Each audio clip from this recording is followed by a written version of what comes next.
Hi, everyone. We're really excited to welcome you to our first Data Science for Sustainability Meetup virtual event. Huge thanks to the Climate Corporation for hosting this, and we're really excited to hear from them about some of their work. So for those of you who are not familiar with the Meetup, we've been around for probably 5 or 6 years now, based in the Bay Area, trying to bring together folks who are interested in both data science and sustainability, hence the name. We try to find interesting speakers and topics kind of in that area, people who can talk about some projects and concrete data that they've been working on, or folks who are just, sort of exploring, the convergence of both using data and helping further sustainability initiatives. This is our first time doing a virtual event, so it's new to all of us, but we're really excited and thank you so much for joining. Hopefully we're getting some new folks, maybe even people who are not based in the Bay Area, since that's not a constraint anymore. It's been a few months since we've done an event, so we really miss the entire community quite a bit, and we're hopeful that we can do, more get-togethers and see everybody at some point in the near future. Hope everyone's doing well.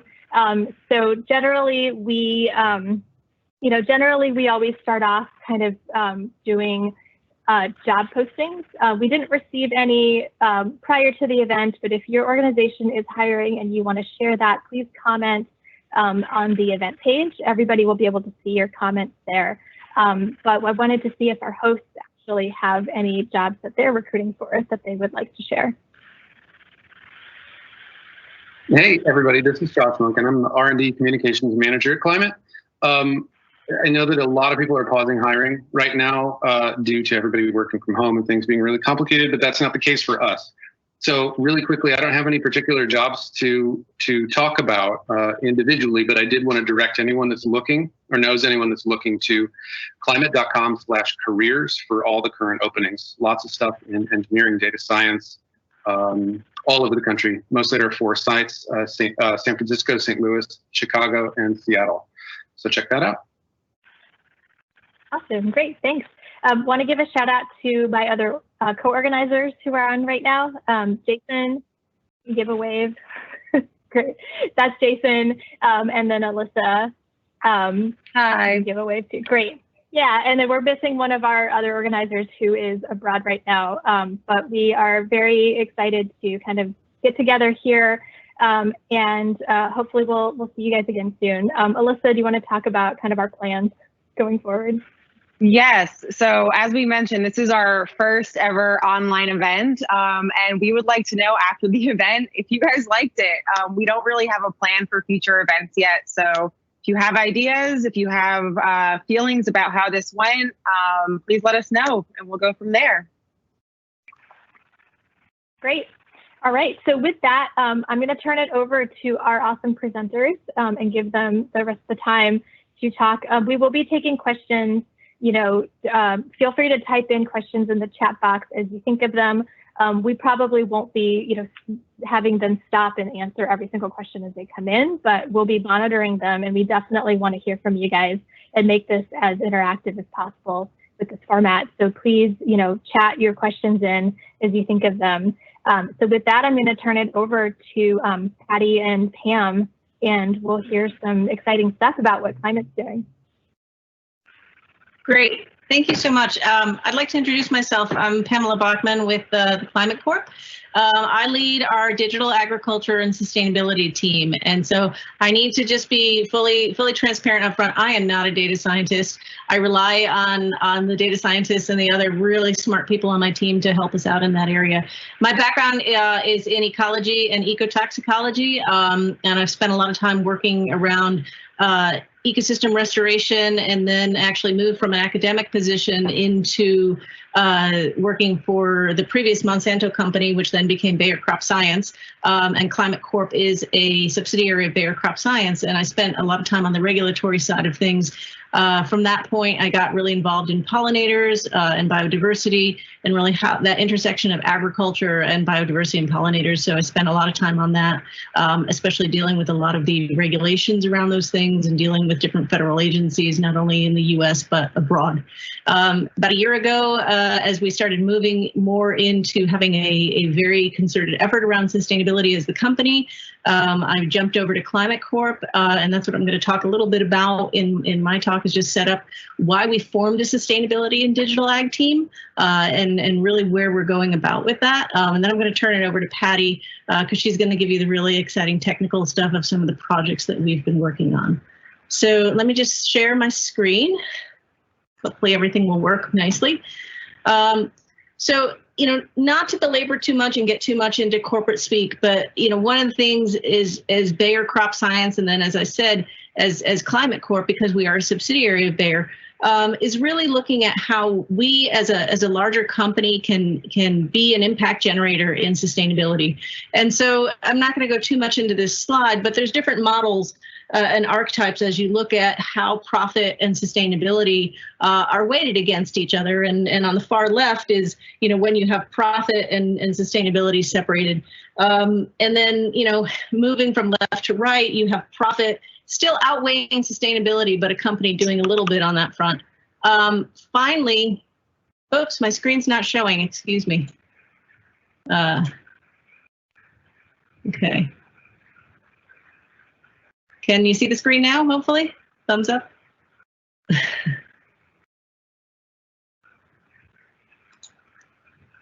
Not just yet. Not, okay, hold on a second. Technical difficulties. Let's try it one more time.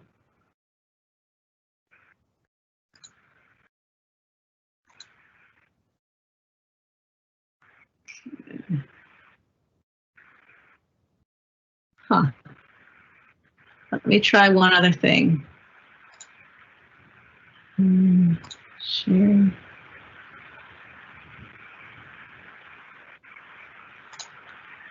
Okay, is this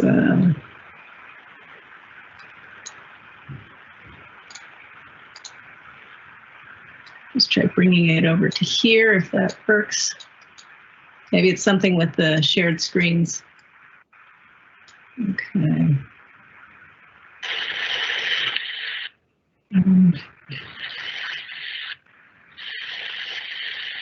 There we go.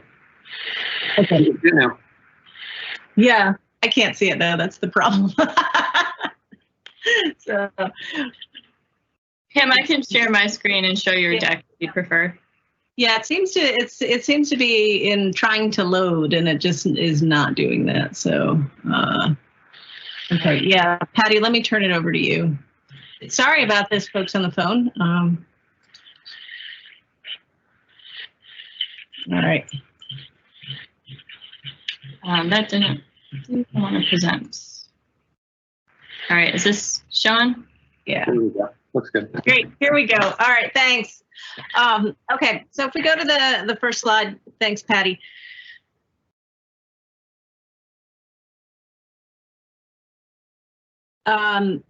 Really where, and again, not to belabor this too much, but as we move forward with our larger corporate goals, and this is, again, things that affect the Climate Corp, is we're really trying to balance profit as a corporation, but with our sustainability impact. And that's really the point I want to make at this, is that we've outlined as a larger corporation and including climate, over the next 10 years, some very ambitious goals around sustainability in agriculture and our operations. And, really this is something, a bit of a sea change for us as an organization to be this ambitious on this front. And I'm really excited about it.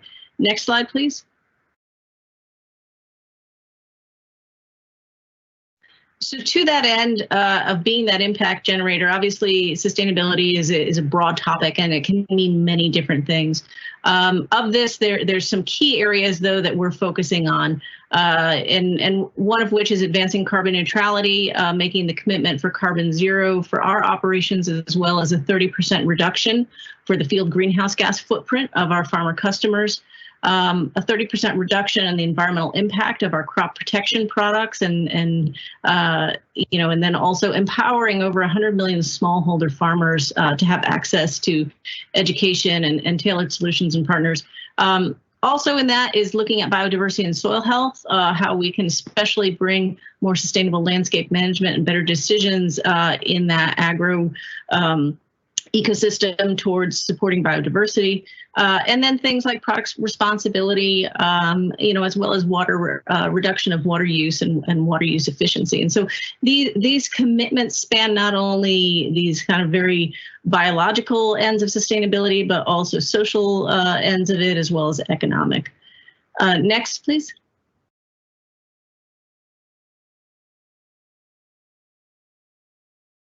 So even though there's 6 on there, again, we're just starting out, and so we wanted to focus on 3 of those 6 areas, and that's what we're going to talk a little bit more about tonight. The first being biodiversity, and particularly for us, we wanted to look at, for all of these, how can we bring digital tools? How can we bring our climate FieldView platform and digital farming platform to address some of these issues and commitments? And for us, it really was looking at how we can help enable biodiversity-friendly cropping systems, as well as, really affect how we make choices about how we use the land. And Patty is actually going to talk quite in depth about our project in this area tonight. Next slide, please.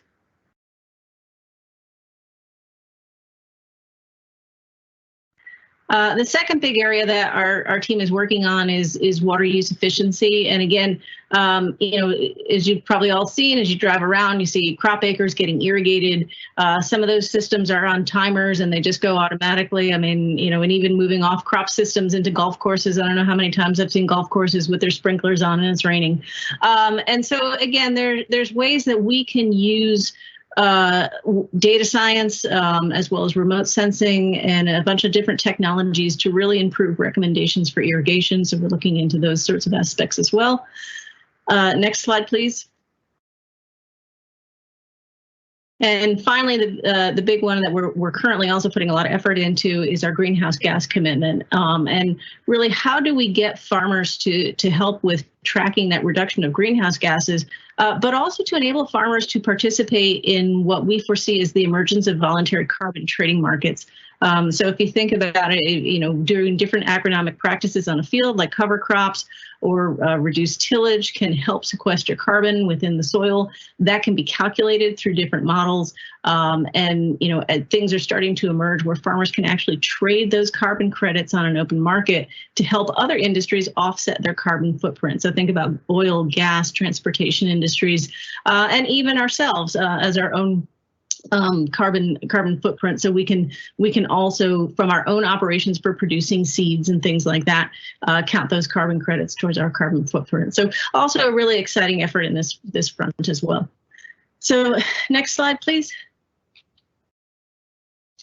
So I just wanted to tell you a little bit about my team, and what's I really like about it is, as I said, we're folks from a lot of different backgrounds, and Patty will talk about her background in a little bit when she takes over.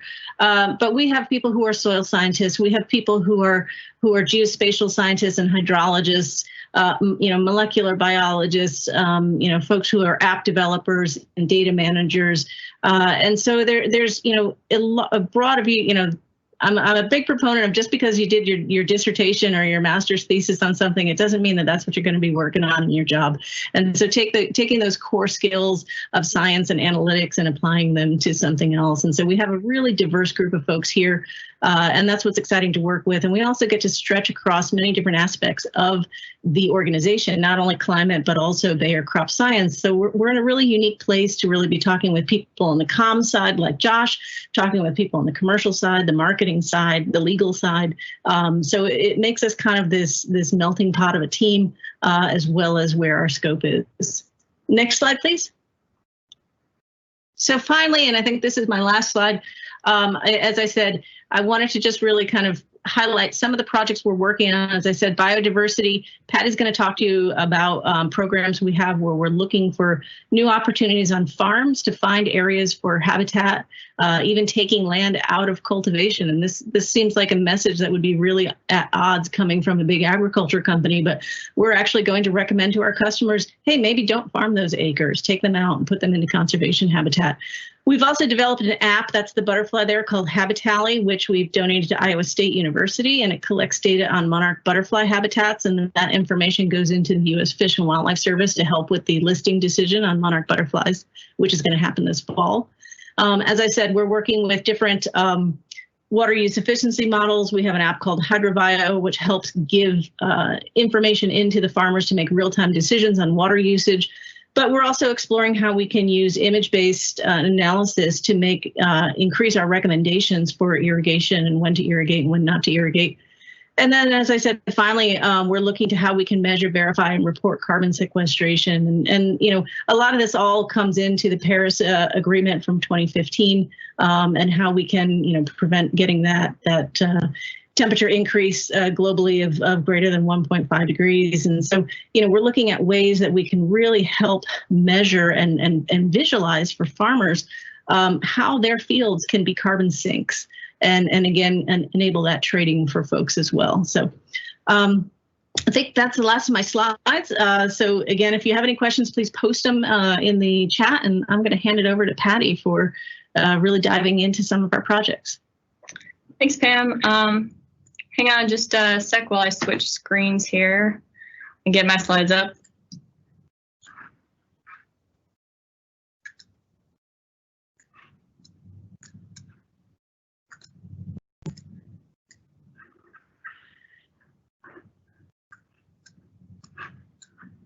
Full screen. We did do a test run, I swear. All right, so you should be seeing my intro slide here. I want to just start out with an introduction to myself and how I ended up in the field of data science. As Pam said, she's not a data scientist. I am not a sustainability scientist or even agronomist at that. My path actually started in physics and astronomy, as is true of a lot of data scientists these days, or other quantitative fields.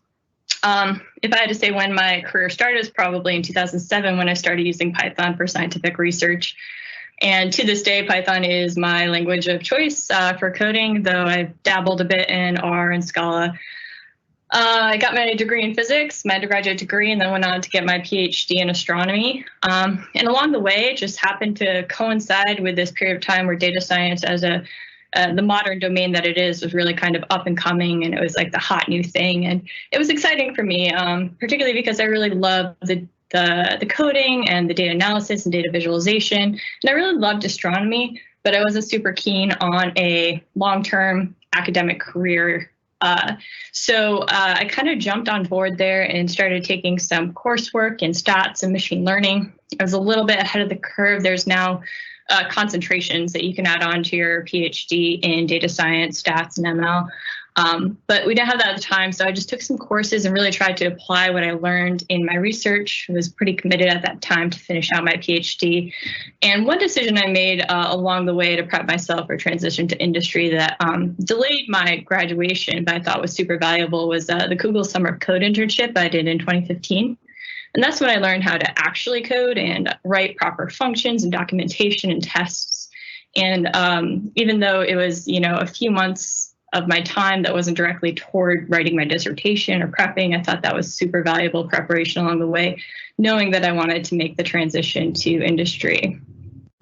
So got my PhD in 2016, was on the job market for a few months. Fortunately, had a very supportive academic advisor who let me work half-time as a postdoc researcher while I was in the job market, and joined Climate Corporation in August of 2016 as a data scientist. And worked for a while on pest and disease modeling for corn. And last year in 2019, when the TCC, the Climate Corporation Sustainability Program, was launched, I was super excited about that. Threw my name in the hat, applied for the senior data scientist role on that team, and was very happy to jump on board and help get this program up and running. So that's a bit about me, and I'm going to start out a little bit high level, more about Climate Corp and Climate FieldView and the data that we're collecting to drive agronomic decisions. and then kind of finish it out with a more detailed look at one of the projects that Pam introduced, identifying low productivity acres that could be converted, taken out of row crop production and converted to habitat.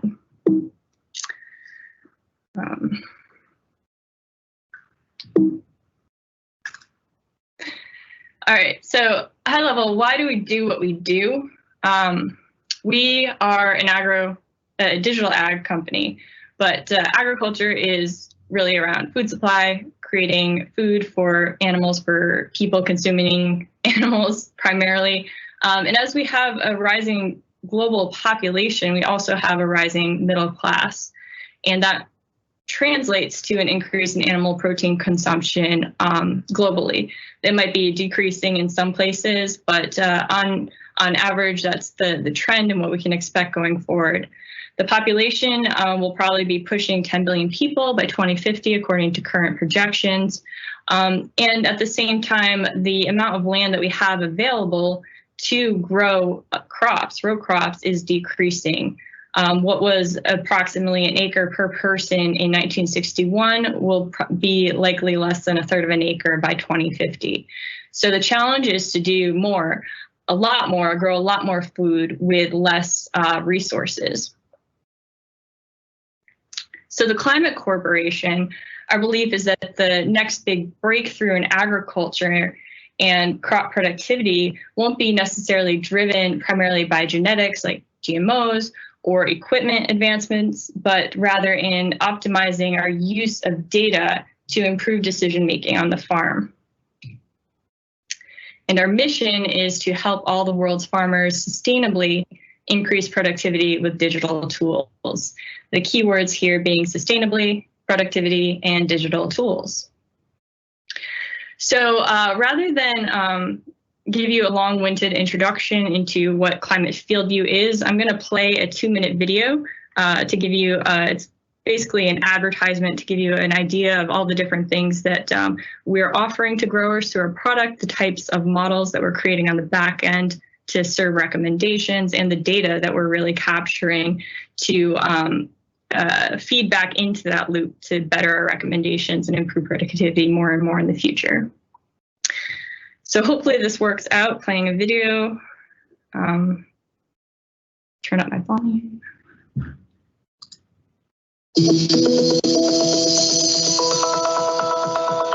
Everyone is talking about the future of farming. But what about the future of your farm? Margins are getting thinner, and Mother Nature is as challenging as ever. It's great to talk about the next generation of farming technology, but how does that help you this season? You need something right now, a tool that turns your field data into insights, something that works the minute you turn it on. Climate FieldView is that something. Our powerful agronomic platform is ready to help you manage your operation and improve profitability every season, but most importantly, this season. When planning ahead, FieldView analyzes last year's harvest data to create seed prescriptions for planting tailored to your specific field management zones, all helping you get the most out of every acre. Maximizing every acre starts with the FieldView Drive. Compatible with many makes and models of equipment, our drive sends data from your cab directly to your device to monitor crops. From planting to spraying to harvest, watch field data build in real time, giving you access to actionable insights in one easy-to-use platform. Field health imagery helps you spot crop disease and other stress early and often. This allows you to prioritize scouting, save and monitor regions, and take action to protect yield, saving you time and money. During harvest, our yield analysis tool helps evaluate performance by seed and soil type, so you can choose your most effective hybrids or varieties, perfectly suited to the variability of your fields. It's insights like these which can help you improve yield year over year. But even though we're invested in your farm this season, we're always looking ahead. Right now, we're developing new tools that will help you visualize fungicide applications to see what worked and what didn't. We're also introducing features to provide customized seed recommendations so you and your dealer can pick the best seed for each field. From planting to harvest and everything in between, FieldView delivers data you can use in the moment, all in one place. Because we're not just focused on the farm of the future, we're focused on the future of your farm. Let's get started. Visit climate.com.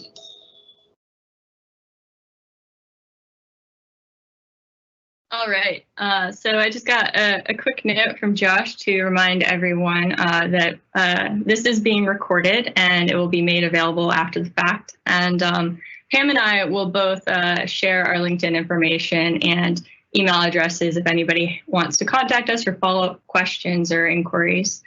Yeah, all right. Sounds good. Okay, so with that, let me get back to my screen here. So FieldView is an app. It is our product where we deliver insights, but also how we collect data from the farmer. And this is a year-long process. When we talk about the crop season, we usually talk about it from harvest to harvest. Because prepping for your next season starts immediately after your previous season ends. So beginning in that fall timeframe, we're collecting that harvest data as they're out there in their combines. And then we're providing yield analysis insights broken down by the hybrid, different seeding rates, any kind of different management practices or soil zones in the field. The grower can help or can understand the impact of different inputs and different management on that outcome. Toward the spring, they're thinking about what seed they're going to plant, what seed they're going to plant where, what density they're going to plant, what inputs they need to buy ahead of time, chemistries or fertilizers. And then when planting rolls around, usually in the March to May timeframe, depending on the year and geography, we're out there in the cab with the cab app, recording that planting activity, recording applications of crop protection or fertilizers. And then once the crop is established through the season, we have field health insights using satellite imagery. We have scouting recommendations. And in development is more recommendations around fungicide applications, like when the environmental conditions are particularly favorable for a disease to do damage to the crop enough to really decrease that yield, we might recommend a spray. But if the conditions aren't so favorable for disease or the disease isn't showing up nearby, according to our scouting records, then maybe they don't need to apply that. So all in all, it's about really optimizing the inputs, putting inputs where it's needed, not putting inputs when it's not needed. To maximize the outcome, both in terms of yield and profit, while reducing unnecessary costs, but also unnecessary environmental impacts from overuse of inputs and off-target movement. So to give you a sense of scale, the amount of data that we're working with, I think this map is actually from 2018. 2019 was a little bit of an odd year. Some extreme weather, a lot of flooding in the Midwest. So 2019 is just not a typical year to show any sort of aggregated data results for us. So for 2018, we had over 100 million paid acres. So these are paid subscribers. We do have a free app, but most of the quality data we have flowing in is through paid subscribers to the app. And each circle here is a county where the size is proportional to the number of acres. So very widespread coverage now through the US Midwest.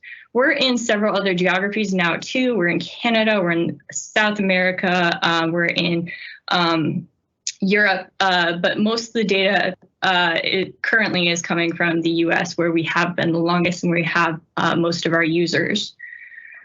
Another map here is the number of connected combines. So combines are the piece of equipment that they're out there using to during harvest. So on one day, this is October 18th in 2018, we had over 10,000 connected combines. Connected here means that we have the equipment in their cab, the FieldView drive, connected and recording activity. This is again in 2018. FieldView we have data back to 2015 through FieldView Drive, but users can upload historic records as well. But that's a limiting factor for us, is that we only currently have a few years of this high quality, high density geospatial information. And some of the information that we're trying to model, like that yield outcome, that's one data point a year. So that is certainly a limitation. Complex field interactions cause a lot of variability. Most fields are not uniform, and some are more variable than others. But one thing that we can really do and drive with digital tools is model and understand that variability and what's impacting which areas of the field. So you might have different soil conditions in different parts of the field. You might be in a low spot where there's more ponding or near a stream that's impacting yield. And what needs to go into that area in order to optimize the outcome might be different than another area of the field. A field itself is kind of an arbitrary boundary, and we can draw new boundaries. And this is where management zones kind of come in. On the right table here, this is the top 7 drivers of variability within the field, and weather is the biggest one. And that's something that the grower can't really control. You know, we have some forecasts, they're not really that reliable out more than a couple of weeks. Everything else, though, in this table is a management decision. It's a input, it's a choice, and that can be optimized. And that's where we're really trying to drive this change. This is also where we're looking at some of our key opportunities for enabling conservation decisions. Areas that show consistently low levels of performance or productivity over time can be managed differently. We can try to bump up that yield, but ultimately, if it's not performing in a reliable way and it's not producing a profit, that might be a reason to take a piece of land out of production entirely and potentially convert it to multi-species habitat. We currently have management zones, yield-based and imagery-based management zones in the FieldView product, and it's used to drive our seed scripts product or seed scripting feature. So here is kind of just a screenshot of the zone breakdown for this field, and the zones would have been created using historic yield maps and supplemented with imagery-based approximations of yield. That would segmentation. There's a model of yield versus seeding rate, kind of illustrated over here on the left, where we want to optimize that yield number. The seeding rate, that's like how dense the seeds are planted in the field. There is an optimum value. More does not always translate to more yield. At some point, it'll be too dense. The plants will be crowding each other out. There's a competition for resources, and the yield will drop off. But that optimum seeding rate isn't constant across the field because the yield potential isn't constant across the field.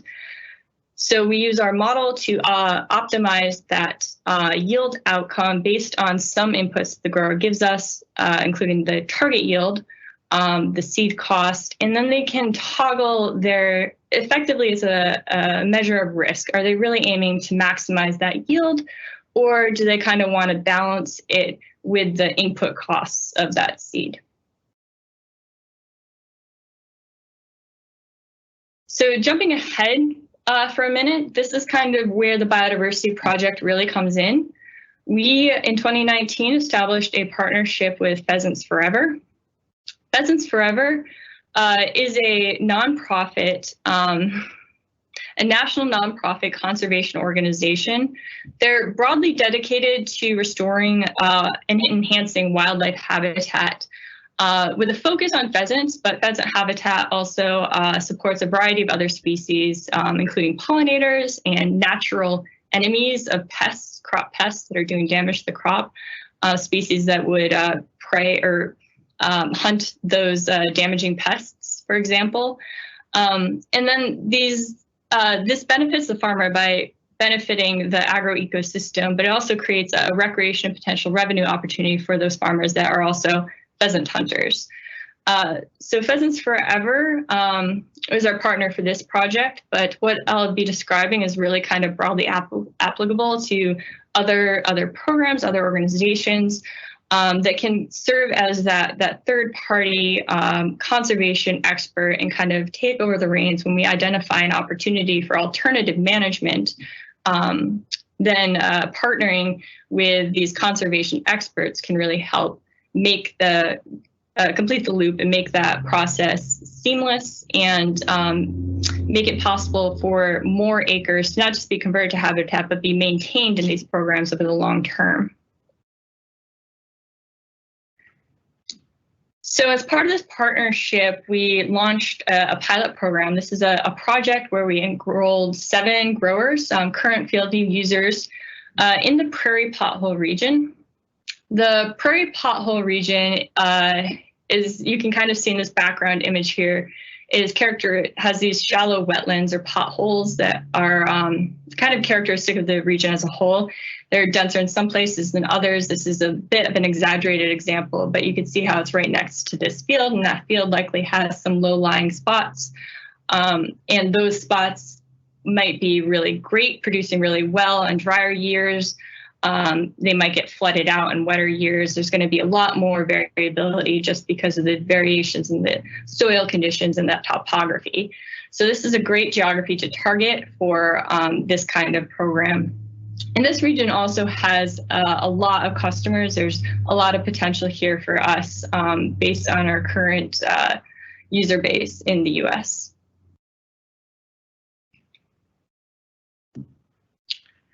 So this chart is just showing the number of fields for each of these different growers having a certain number of years of historic data. As I mentioned, we've only had the FieldView app out there and the drive available for a few years, but growers can upload historic data.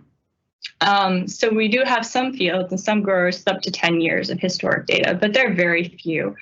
There are 200 fields that have yield data. 150 of those, so 75%, have at least 2 years of data, and then it drops off considerably above 2 years. And we really want to make a robust, we want our analysis to be robust when we're saying that you need to remove this from production because you're losing money on it. And 2 years isn't really enough data, but we drew the line there because as part of this project, we're actively soliciting feedback from the grower to improve our algorithms and to understand, where really is that minimum number of years of data. There's a lot of different crops that are being harvested, but they're primarily corn and soybeans, as you might expect, with quite a bit of wheat thrown in there. And then the first step, once we have all these fields of data, kind of glossing a little bit over some of the data quality and cleaning that happens up front automatically in our pipeline, is to standardize those yield values. We have a yield map and we want to be able to compare it across years, and we want to be able to compare it between different crops, between corn and soy, for example. So the first step is to standardize those yield values. And this is just a typical mean centering divide by the spread to roughly normalize the distribution. But as you can see, it's very left skewed naturally. It still does a pretty good job of zero centering it and more or less normalizing the distribution. And this is something we can improve upon, but as a first pass, it seems sufficient. So the top two here are corn for different years, and the bottom one is actually soybeans. So the scale is entirely different. The number that you use to measure yield is entirely different, and you can't even compare it. But after standardization, they're all roughly comparable. And then we can look at aggregating the data. So here are 4 of, I think there were 10 different or so yield maps for this field, and some of the years would only have partial coverage. There's some data quality issues that we'll need to work out, but I wanted to point out the upper right of the 4 quadrant one here, that very red area. That's an area of the field that isn't planted most years, but it was likely a dry spring and they planted through. But it turned out that the crop failed. That area of land is just not supporting a crop very well. So any inputs, including that seed input and any inputs thereafter, would go to waste. There's no yield, there's no profit off of that region. When we stack these maps together, we can generate a variety of different metrics. Here, I'm just showing the average yield productivity score. With enough years of data, we can look at the time variability, metrics of the time variability, so that there's maybe perhaps different decisions that you would make if the average value in a region is low, but in the years where it does perform, it performs very high. So like a lot of variability versus consistently borderline performance. That's harder to say that it's losing you money over time.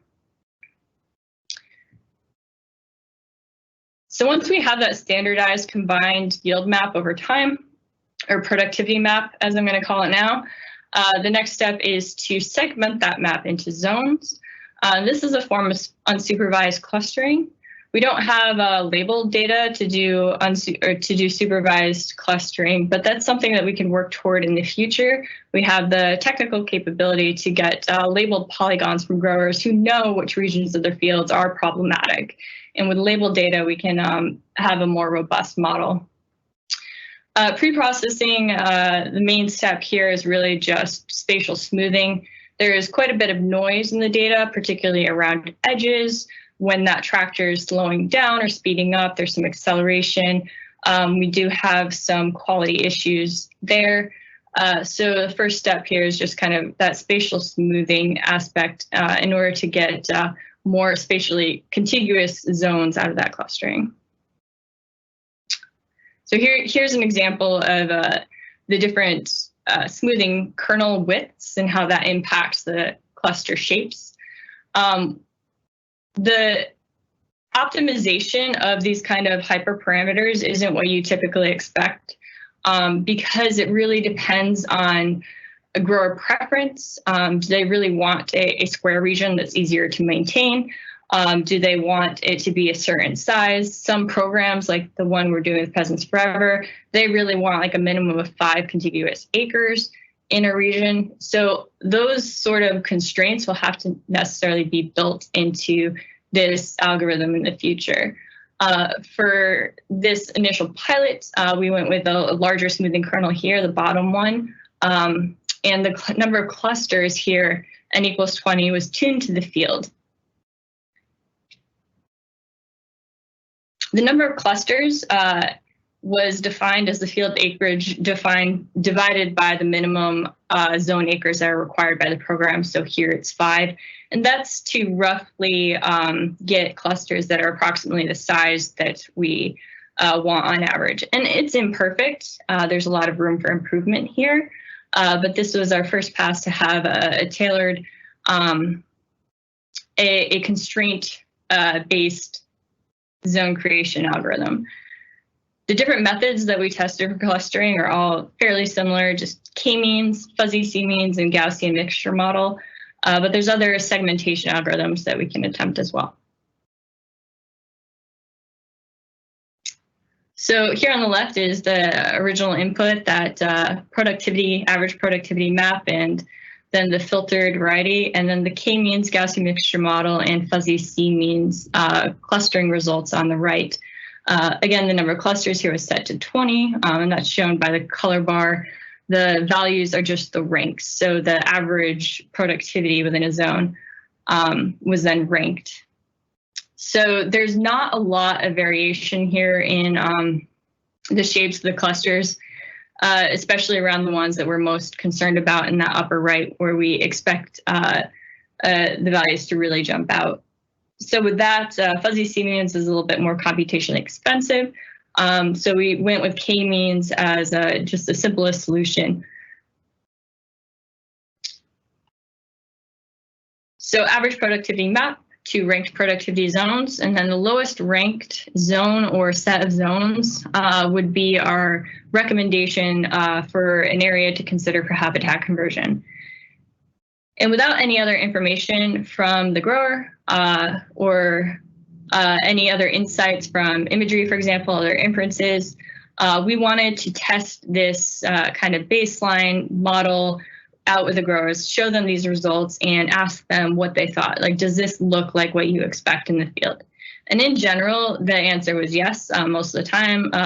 The areas that are the most problematic are very obvious, and those would jump out in bright red, just like this one here, and the pilot grower would say, yep, that's spot on. The more challenging ones are the more borderline type of zones here that are more yellow, more orange, where it's not necessarily obvious to the grower. They don't have that experience year to year.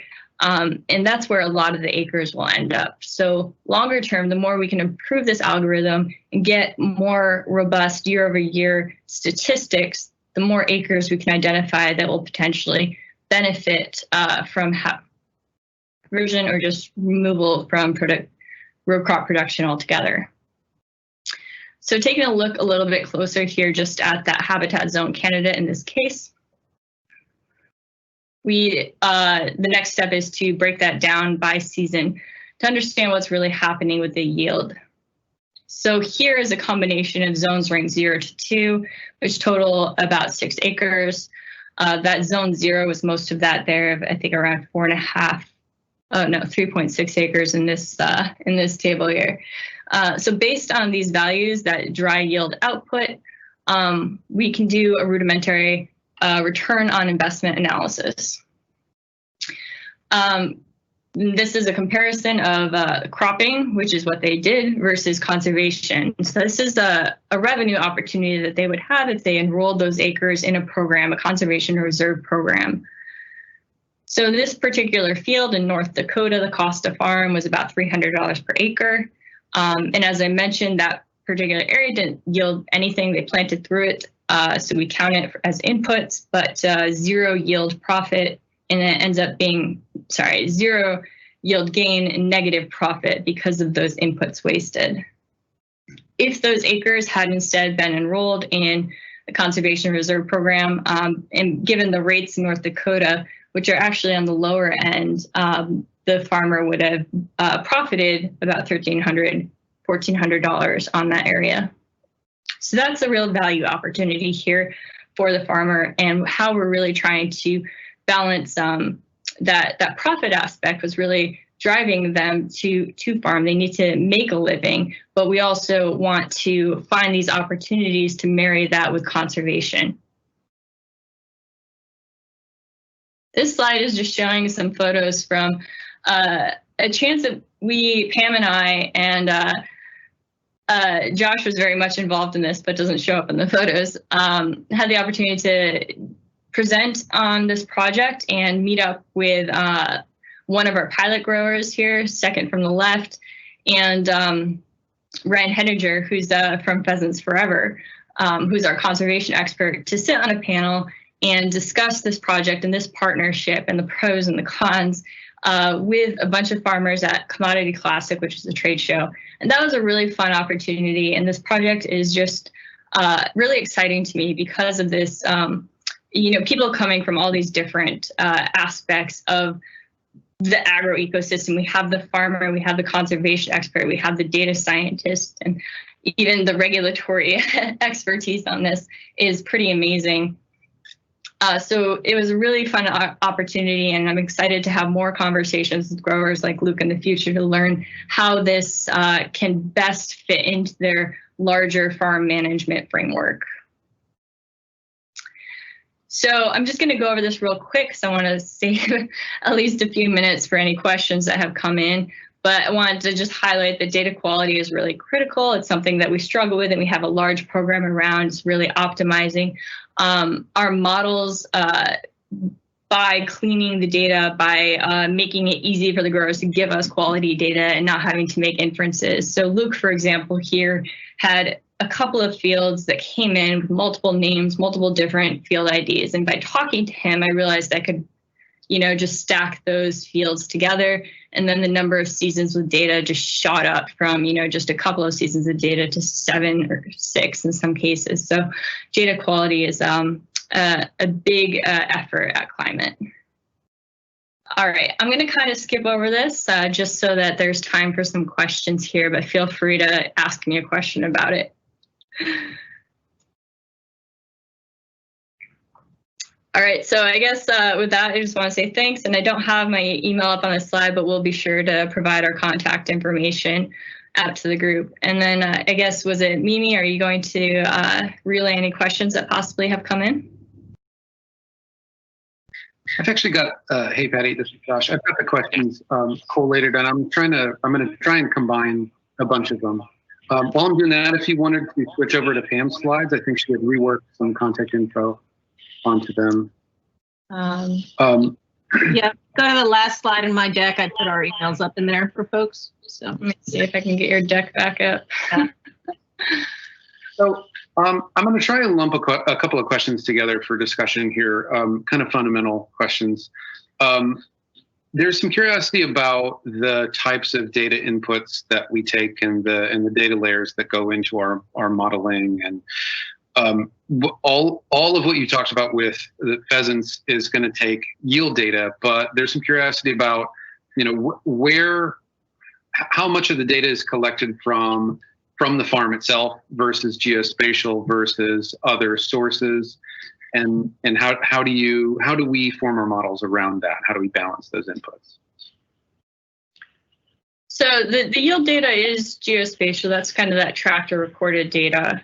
And then on top of that, with the FieldView management zones, which we haven't incorporated in this project because those are pretty crop specific currently, imagery-based measures of yield or relative yield can be derived just using NDVI, CCI basic indexes for vegetation.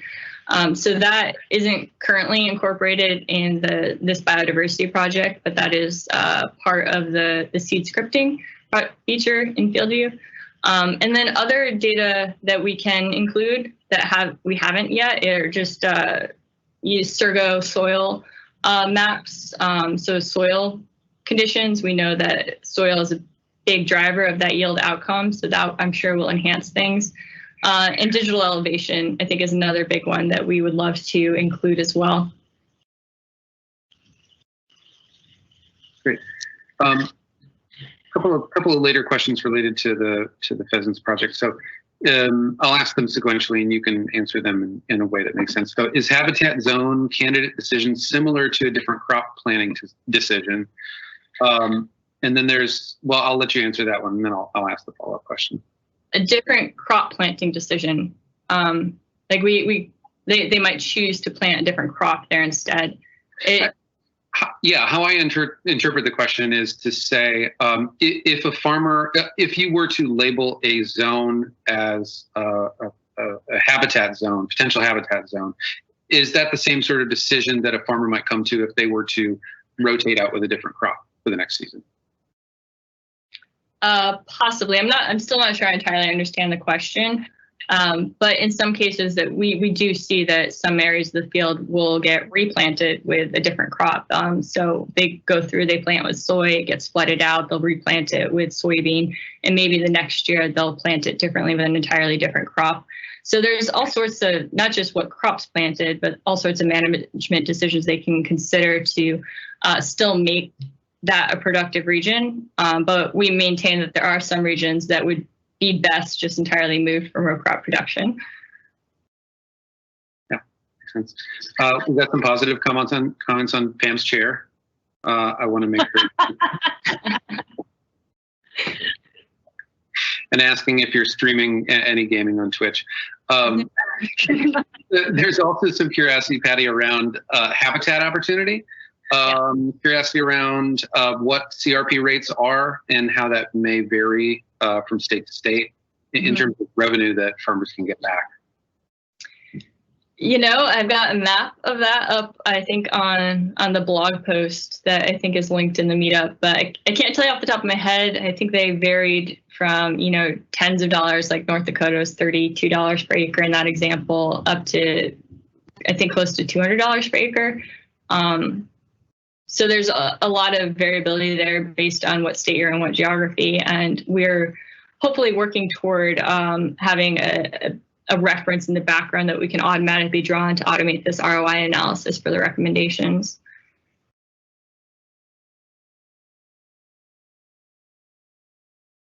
Do you include crop markets and futures into any of your modeling, and how does hedging fit into farmers' decision? Big question. That's a really good question. I don't know that I can answer that. Hedging, I mean, It's probably more of a question for our product people around OBP, outcome-based pricing. It's a great question because, you know, we are trying to predict the future ultimately, like out of season before we even know what the weather is going to be, trying to make these recommendations and even de-risk it for growers by offering guarantees and rebates. But I don't know anything about like formal risk modeling, financial risk modeling or hedging. That might be one of those, get in contact with us afterwards and we'll put you in contact with the right people if you're really, really curious. Yeah. These are questions. Let's see, we might have time for a couple more questions. What's your favorite Python library, Patty? Oh, favorite Python library. I mean, I wouldn't say it's a favorite, but the first one that comes to mind is Xarray. I haven't used it in a while. I feel like Pandas is too easy, so Xarray for geospatial time series analysis is super useful. So, okay, so back on pheasants and conservation. So who pays for conservation funds? Is it government? Is it foundations? Is it, who exactly is it that shells that out for farmers? Pam, do you have a good answer for that? I'm only really familiar with there's multiple. So CRP, Conservation Reserve Program that Patty mentioned, is a government program under our Department of Agriculture. There's also a few others that do pay for doing conservation efforts, particularly in ag areas. That said, there's also foundations that offer money for conversion into habitat. So there's a lot of opportunities out there for growers, and that's one of our hopes is as this program can take off, Pheasants Forever, one of the things they bring to the table is they are tapped in to all these different federal and state and local programs to offer funds for conservation. And so they can really be that group to help bring these opportunities to the farmer. It's one of those cases where there's money out there, but not everybody's using it or knows about it. So we have to make those connections. I want to end on I think a crucial question that gets to the Pheasants Partnership, which is how do you as a sustainability team and how do we as climate in general deal with limited data availability? Our platform's not very old. How do we still provide value to growers where we don't have a lot of historical data that we can use for our modeling? I would say that we focus on where we do have the data and where we can generate the insights. And our recommendations and things like seed advisor, like they're all science models and there's uncertainties associated with them. So we do our best to really I'm trying to think about how to word this. Reproducible research is really, like, we're all kind of coming from academia, and when there's a model that makes a prediction and it's 80% accurate, but you test that out of season and the accuracy goes down to 60%, we want to make sure that that's very clear when we communicate it to product, and that we're not putting anything out there that's potentially going to be a risk to the grower to use. We don't want to turn them off from our platform by making bad decisions from them. And so the data limitation aspect of it is a core piece of that, but it will get better over time. And at this point, I don't think that we're really making any recommendations that require more years of data. Like, we're still doing the development on those models and being transparent with the grower and doing our best to communicate the capabilities and how to interpret our recommendations is critical.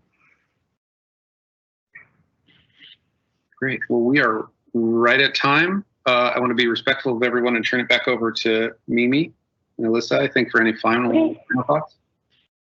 Great. Thank you, guys. So yeah, big thank you to our speakers and Josh and everybody else at Climate Corporation for hosting. Thank you so much. Thank you, everybody, for taking time to dial in and join us. It was really great to get together.